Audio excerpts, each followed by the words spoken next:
네, 중국이 우리나라로 보내는 산업용 요소의 통관을 갑자기 중단시켰습니다. 2년 전 요소수 대란 재현을 우려하는 목소리가 커지고 있는 가운데 2년 전보다 중국산 요소 의존도가 오히려 더 높아진 것으로 파악되고 있습니다. 지금 상황과 근본적인 해결책 어떤 게 있는지 김광석 한양대 겸임 교수와 알아보겠습니다. 네, 교수님 오랜만에 뵙겠습니다. 안녕하세요. 네. 자, 요소수 문제. 그러니까 결국 2년 전 사태로 재현되는가, 그리고 그 2년이나 시간 동안 수출 다변화를 포함해서 뭐가 있었나, 뭐 이런 거 아니겠습니까? 하나씩 그렇죠. 질문 드리겠습니다. 네. 자, 일단 지금은 중국이 왜 이렇게 보류한 걸까요? 일단은 공식적인 입장을 들어보면 질소비료 공급협회가 있습니다. 여기서 수출을 자제하라. 그리고 국내 내수 우선 공급하라라는 메시지를 던졌고요. 네. 역시 산업부도 이 부분을 명확하게 조사를 해보니까 중국 내 요소 공급 부족 문제에 국한되는 것이다라고 판단을 했습니다. 이게 명시적인 공식적인 입장이라고 좀 볼 수 있겠습니다. 네, 제가 아까 수출 다변화라고 했는데 수입 다변화가 맞는 표현인 것 같습니다. 네. 자, 아무튼 요소가 지금 산업의 어떤 좀 필수 소재라고 지금 알려져 있고, 하나가 비료용이고 또 한 가지가 우리가 흔히 알고 있는 경유차에 쓰이는 것 아니겠습니까? 좀 소개를 해주시죠. 네, 일단은 이게 제가 첫 번째로 드린 답변에서는 이게 어떻게 보면 요소 공급 부족 문제, 이런 어떤 현실적인 문제 때문에 그런 것이다라는 이런 공식적인 어떤 의견과는 달리 정치적인 해석을 제대로 해본다면 사실 2년 전의 현상과 똑같습니다. 2년 전에 요소 공급을 차단했었던 일이 있었을 때도 중국 입장에서는 중국 내 요소 공급이 부족하다라는 입장이었기 때문에 그런 것을 좀 견주어서 비교를 해본다면 이것이 오로지 그냥 정치적인 문제가 아니고 공급 부족에 따른 일이 아니다라고 생각을 해볼 수가 있겠고요. 그럼 이 요소가 도대체 어디에 쓰이느냐? 첫 번째는 산업용입니다. 왜냐하면 여러 석유화학 발전에 걸쳐서 이 탄소를 저감하고 있는 장치가 있어요. 그러면 여러 이 요소 공급이 제한이 되면 제조 공장이 제대로 가동이 안 되겠죠. 두 번째가 우리가 가장 많이 주력하고 있는 차량용입니다. 그럼 차량용 요소가 공급이 부족해지면 배출가스 저감 장치가 구동이 안 되니까 차가 멈추죠. 그러면 이렇게 되면 물류용도 문제고 가정용도 문제지만 구급용이나 응급차 또 국방용과 같이 요소 공급 문제가 좀 제동이 걸리면 여러 가지 일파만파 커질 수 있다라고 볼 수 있고요. 또 우리가 주목할 수 있는 것이 바로 농업용입니다. 농업용 비료로도 쓰이기 때문에 이 요소 공급 차질은 뭐 상당한 문제를 우리 경제에 가져다 줄 수 있다 생각해 볼 수 있겠습니다. 그렇군요.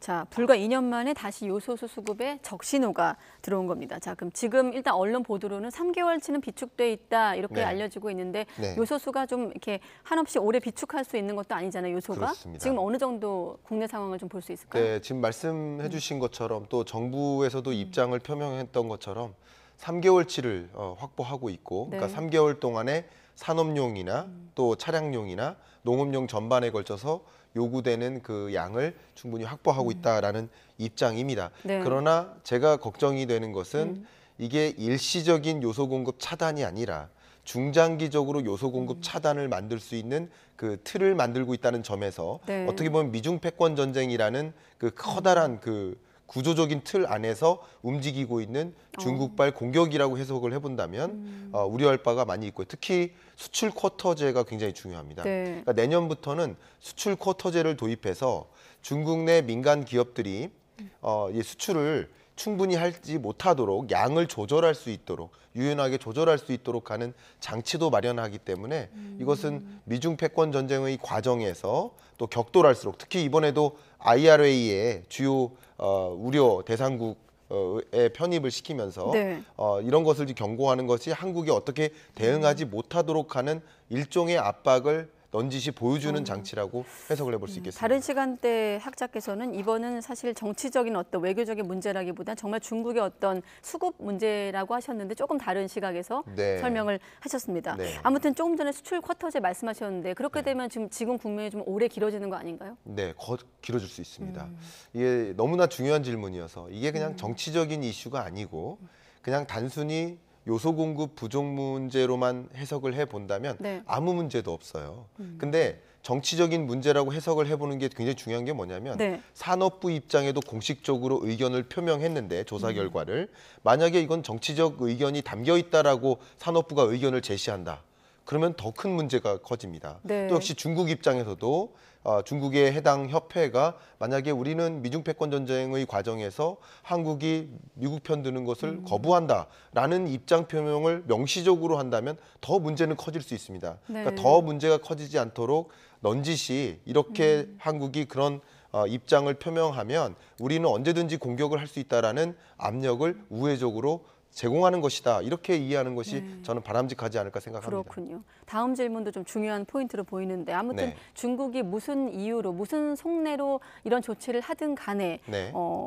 언제라도 이런 일이 좀 벌어지는 걸 막기 위해 대비해야 되지 않겠습니까? 그렇습니다. 그래서 지난 2년간 뭐 했나 하는 생각이 드는 게 지금 네. 보면 지난해 60%대까지 떨어졌던 중국산 요소 수입 비율이 올해가 90%대였나요? 91%까지 그렇습니다. 올라가 있는 상황입니다. 네. 바꿔 말하면 대중국 의존도가 높다고 볼 수 있는 것 아니겠습니까? 네, 그렇습니다. 중국에 정말 전적으로 많은 비중의 요소를 의존하고 있다라고 해석을 해보고요.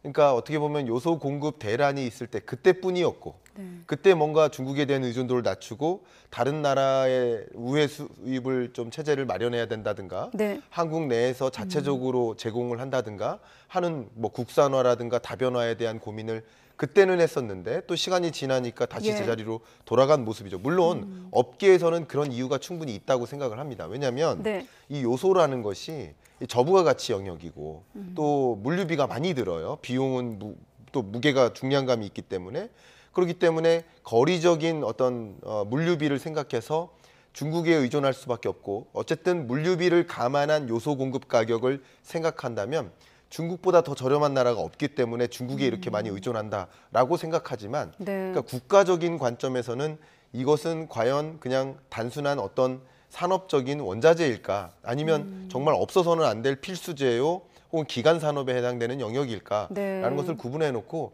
우리도 요소 쿼터제를 마련하는 것이 필요하지 않을까 하는 생각을 합니다. 그러니까 수출 쿼터가 아니라 네. 우리도 요소를 적정 부은 여러 국가의 다변화해서 의존하는 체제를 만드는 그런 종류의 쿼터제를 고민하는 것이 필요하지 않을까 생각합니다. 자, 그럼 지금 시점에서 2년 전 상황이 재현될 우려가 높은 상황에서 어떤 좀 대책이 있을까요? 근본적인 해결이 좀 안 됐고 그동안 네. 뭐 했냐 이런 사설들도 많더라고요. 네, 제가 방금 말씀드렸던 것처럼 이 쿼터제를 비롯한 우리나라의 핵심적인 산업에 필수적으로 들어가는 그 소재들이 있습니다. 네. 이런 소재 공급 차단으로 인해서 우리 경제가 흔들리지 않는 체제를 마련해야 된다. 어떤 제도적 장치를 마련해서라도 그런 것들을 안정적으로 조달받을 수 있는 다변화 체제를 명시적으로 만들어야 된다. 법적으로 만들어야 된다. 하는 그 제도적 장치도 필요하겠다 생각하고요. 예. 이 이야기는 사실 2년 전부터 드렸는데 우리의 영토는 제한적이에요.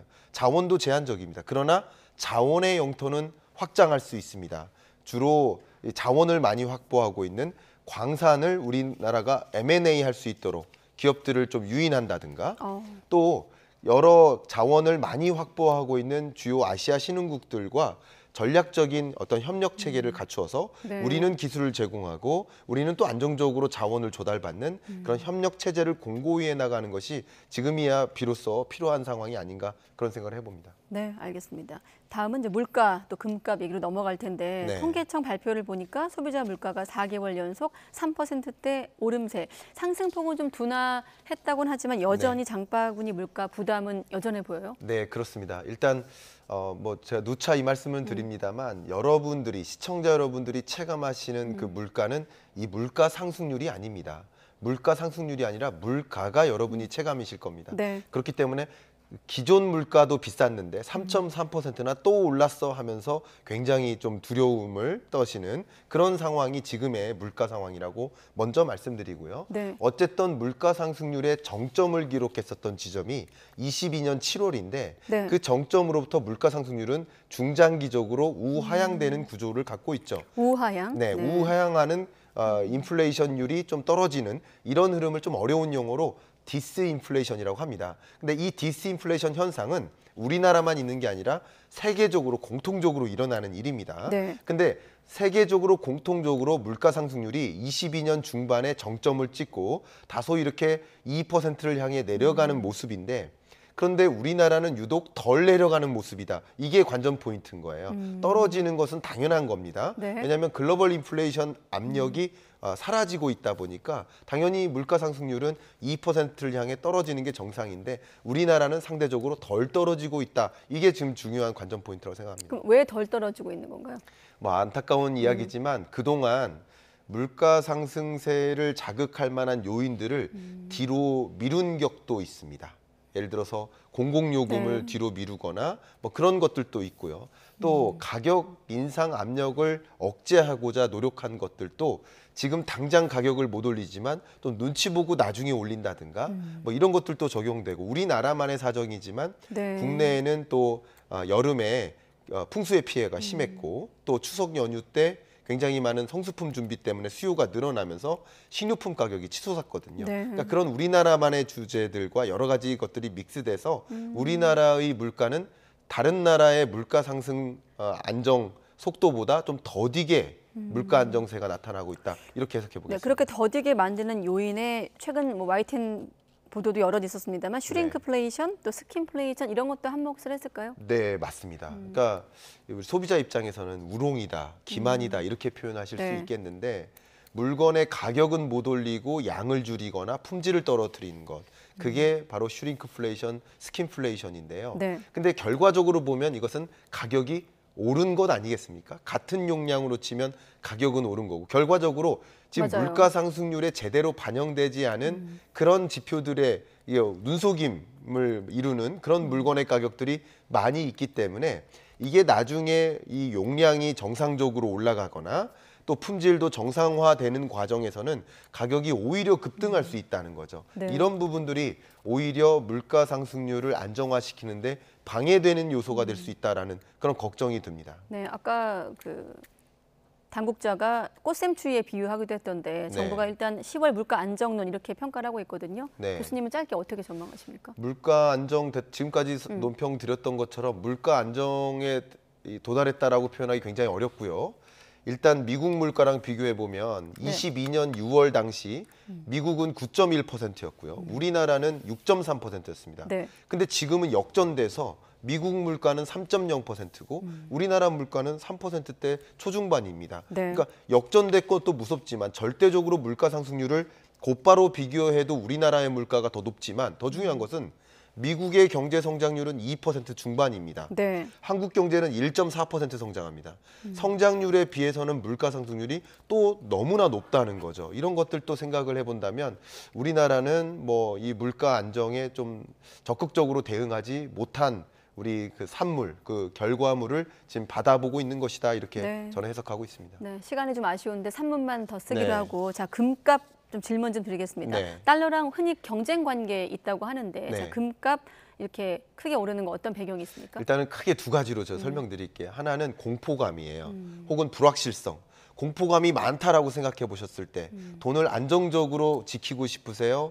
아니면 돈을 더 공격적으로 투자하고 싶으세요? 돈이 있었으면 좋겠네요. 주로 지키고 싶잖아요. 네. 그러니까 최근에 이 중동 전쟁, 이 중동방 불안이 있었기 때문에 네. 돈을 지켜내자 하는 마음으로 이 금에 대한 선호가 강했었고요. 네. 또 최근 들어서는 금리를 인하할 것 같은 금리 인하에 대한 기대감이 집중되면서 그러면 무이자에 해당되는 은행 저축은 매력적이지 않죠. 상대적으로 무이자 상품이 아닌 다른 매력적인 상품을 향해 찾아갑니다. 그래서 네. 돈이 끊임없이 이동하는데 금을 찾아 이동한 것이다. 이렇게 생각해 볼 수 있겠습니다. 아, 금을 찾아 이동한 것이다. 자, 바로 그 금리 인하 호재 때문에 비트코인과 함께 금을 포함해서 지금 동시에 초강세를 보이고 있거든요. 네. 자, 금이나 비트코인에 투자하고 싶으신 분들 계실 텐데 어떤 네. 좀 전략이 필요할 거예요, 지금 시점에서? 네, 금을 이른바 디지털 금 이렇게 표현을 많이 하고 있지 않습니까?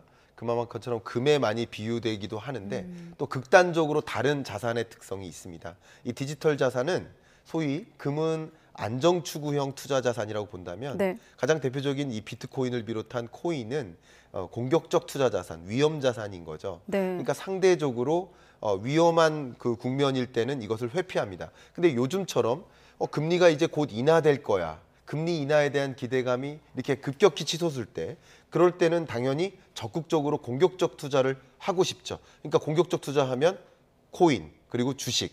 최근에 코인 가격과 주식 가격이 오른 것도 그러합니다. 반대로 제가 주의할 점을 좀 드린다면 금리 인하에 대한 기대감이 물거품처럼 사라질 수 있습니다. 김치국 마셨다는 표현이 있죠. 당장 금리 인하 없을 수 있습니다. 그럼 금리 인하에 대한 기대감이 사라질 때 다시 비트코인 가격이 또 곤두박질 칠 수 있고요. 실제 금리 인하 시점으로부터 실제 나타나는 금리 인하에 대한 기대감 같은 것 이런 것들을 좀 지켜보시면서 예의주시하면서 투자 의사 결정을 단행할 필요가 있지 않을까 생각합니다. 30초 남아서 이런 네. 기조가 좀 당분간 이어질까요? 코인은 어려운 질문입니다만. 이 금리 인하에 대한 기대감이 집중되고 있는 기간 동안에는 당분간 이어질 수 있습니다. 그러나 물거품처럼 금리 인하에 대한 기대감이 사라질 수 있습니다. 여러 가지 물가 지표가 발표되거나 할 때 그렇게 되면 또 한 번 이 코인 가격이 조정받을 수 있습니다. 또 가장 대표적으로 다음 주죠. 12월 14일 날 한국 시간 기준으로 FOMC 회의가 있습니다. 네. 그러면 파월 연준 의장이 금리 인상 더 할 겁니다라는 발언 하나만으로 금리 인하 기대감이 사라지고 그리고 다시 코인 가격이 조정될 수도 있거든요. 네. 이런 변동성이 큰 그런 자산 시장이니까 투자 의사 결정에 좀 민감하게 대응하실 필요가 있지 않을까 파월의 생각합니다. 다음 메시지가 비둘기 성격이 아닐 수도 있다. 그렇습니다. 네, 여기까지 듣겠습니다. 김광석 한양대 겸임교수와 함께했습니다. 고맙습니다. 교수님. 감사합니다.